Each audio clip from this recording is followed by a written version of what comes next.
সম্ভাবনার নতুন দ্বার বাউ মুরগি। বাউ মুরগি পালনে চিলাহাটিতে ভাগ্য ফিরেছে এলাকার নারীদের। নীলফামারী প্রতিনিধি আসিফ ইমরানের তথ্য ও ভিডিও চিত্রে বিস্তারিত জানাচ্ছেন মাহমুদ ইকবাল।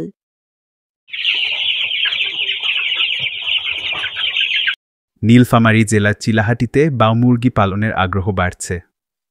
এক সময়ের মঙ্গাপীড়িত এই অঞ্চলের এখন প্রতিটি বাড়িতে বাউ মুরগির ছোট বড় খামার রয়েছে। এ এলাকায় বাউ মুরগি পালনে স্বাবলম্বী হয়েছেন কাঁঠালতলী গ্রামের আব্দুস সাত্তারের স্ত্রী পারভিন আক্তার, বড় মসজিদের আব্দুল মতিনের স্ত্রী হালিমা বেগম, বিওপি বাজারের জাকারুল ইসলামের এর স্ত্রী মিমি বেগম।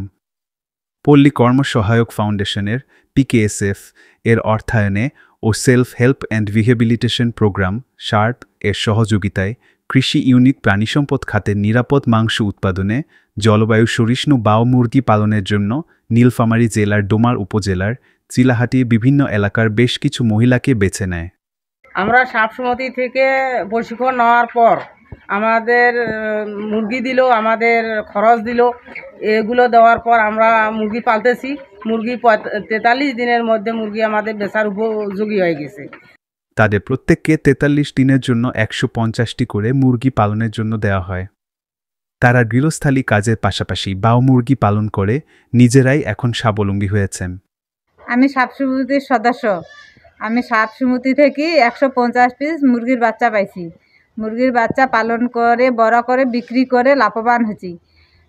আমার দেখা দেখি আশেপাশের লোকও মুরগি পালন করার জন্য আগ্রহী। বর্তমানে একই ইউনিয়নের কারানবাতুলি গ্রামের মিজানুর রহমানের স্ত্রী আনোয়ারা বেগম, মানিক ইসলামের স্ত্রী রোকসানা বেগম এবং হাফিজুল ইসলামের স্ত্রী ময়না বেগম বাউ মুরগি পালন করছেন। আমি সাপসমতি থেকে 150 বাচ্চা পাইছি। 150 বাচ্চা আমার বড় হয়ে গেছে, বিক্রি করে আমি লাভবান হয়েছি। সাপসমতি থেকে আমাকে আগে প্রশিক্ষণ দিছে, প্রশিক্ষণ থেকে তারপর 150 বাচ্চা আমাকে দিছে।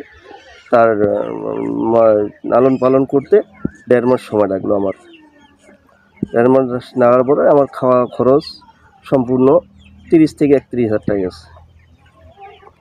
আশা করি যে এই বাচ্চা আপাতত 150 বাচ্চা